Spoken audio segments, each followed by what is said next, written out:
നമസ്കാരം.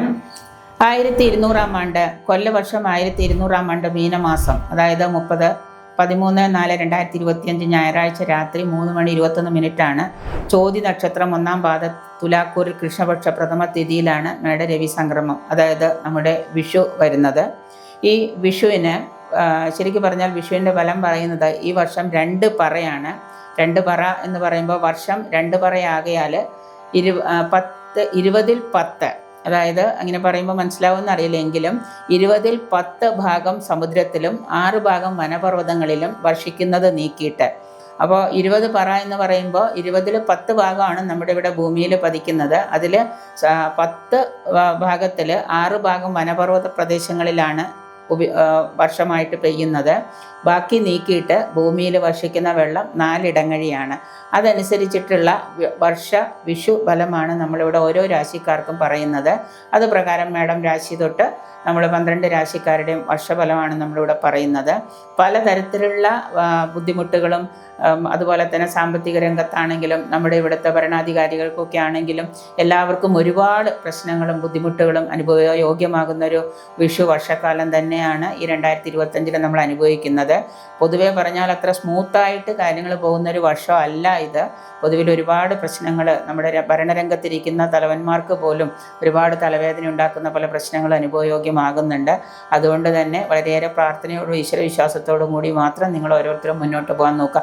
ഏത് മതത്തിൽപ്പെട്ടവരാണെങ്കിലും അവരുടെ മതപരമായിട്ടുള്ള പ്രാർത്ഥനകളും സൽചിന്തകളും സൽപ്രവൃത്തികളുമായിട്ട് ഈ ഒരു വിഷു വർഷക്കാലം ഏറ്റെടുക്കാനായിട്ട് നോക്കുക.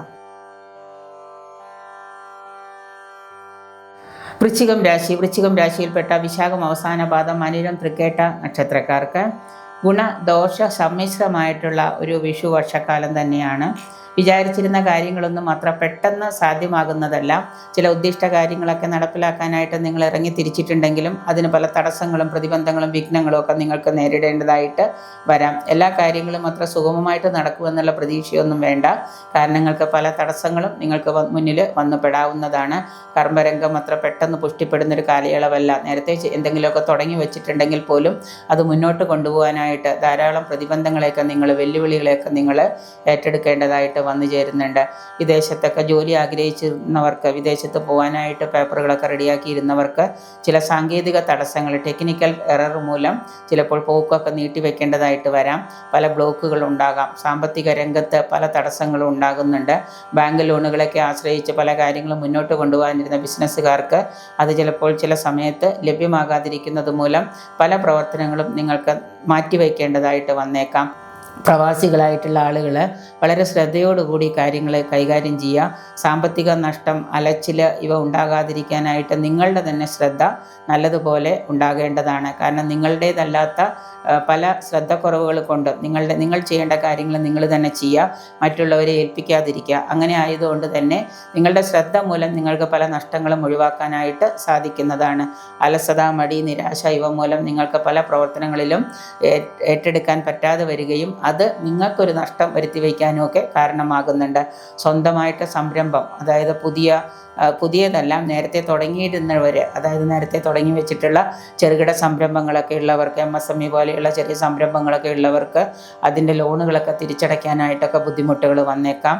അതുകൊണ്ട് എല്ലാ കാര്യത്തിലും A to Z എല്ലാ കാര്യത്തിലും നല്ല രീതിയിലൊരു ജാഗ്രത പുലർത്തുന്നത് നന്നായിരിക്കും. സർക്കാർ തൊഴിലുള്ളവർക്ക് സർക്കാർ തൊഴിലിലെ സ്ഥാനഭ്രംശം, മറ്റു പല കാരണങ്ങൾ കൊണ്ട് സ്ഥാനഭ്രംശം, സ്ഥലം മാറ്റം ഇതൊക്കെ വരാതിരിക്കാൻ പ്രത്യേകം ശ്രദ്ധിക്കുക. സ്ഥാനഭ്രംശം എന്ന് പറഞ്ഞാൽ തൊഴിൽ നഷ്ടപ്പെടാം. തൊഴിൽ ചിലപ്പോൾ നിങ്ങൾ ചെയ്തിരുന്ന തൊഴിലിൽ നിന്ന് സസ്പെൻഷനൊക്കെ വരാനൊക്കെ സാധ്യത കാണുന്നുണ്ട്. അതുകൊണ്ട് എല്ലാ തരത്തിലുള്ള ബുദ്ധിമുട്ടുകൾക്കും കാരണമുള്ളത് കൊണ്ട് തന്നെ പ്രത്യേകിച്ച് കുടുംബത്തിലൊക്കെ നിങ്ങൾക്ക് പല അസ്വസ്ഥതകളൊക്കെ ഉളവാകുന്നൊരു കാലയളവാണ്. തീർച്ചയായിട്ടും നിങ്ങൾ ആ അസ്വസ്ഥതകളൊക്കെ ഉളവാകുന്നത് കൊണ്ട് അത് മാറ്റാനായിട്ട് നല്ലതുപോലെ ഈശ്വര പ്രാർത്ഥനകളൊക്കെ സ്വായത്തമാക്കുക. സാധ്യമെങ്കിൽ ആഴ്ചയിൽ ഒരു ദിവസമെങ്കിലും ക്ഷേത്ര ദർശനം, അത് വ്യാഴാഴ്ച ദിവസമോ ശനിയാഴ്ച ദിവസമോ ഏതാണോ നിങ്ങൾക്ക് പറ്റുന്ന ആ ദിവസം ക്ഷേത്ര ദർശനമൊക്കെ സ്വായത്തമാക്കുക. ഏത് മതസ്ഥരാണെങ്കിലും അവരവരുടേതായ പ്രാർത്ഥനകൾ സ്വന്തമാക്കുന്നത് നന്നായിരിക്കും. കലാരംഗത്തുള്ളവർക്ക് അവരുടെ കഴിവിനനുസരിച്ച് ഉയരാനായിട്ട് പല തടസ്സങ്ങളും ഉണ്ടാകുന്നുണ്ട്. ആരോഗ്യകാര്യത്തിൽ മധ്യപ്രായം കഴിഞ്ഞവർ ആരോഗ്യകാര്യത്തിൽ പ്രത്യേകം ശ്രദ്ധ പുലർത്തുക. അതുപോലെ തന്നെ മാതാപിതാക്കളുടെ ചികിത്സയുമായിട്ടൊക്കെ ബന്ധപ്പെട്ട് ധാരാളം പണച്ചിലവുകളൊക്കെ നിങ്ങൾക്ക് ഈ രാശിക്കാർക്ക് വന്നു ചേരുന്നുണ്ട്.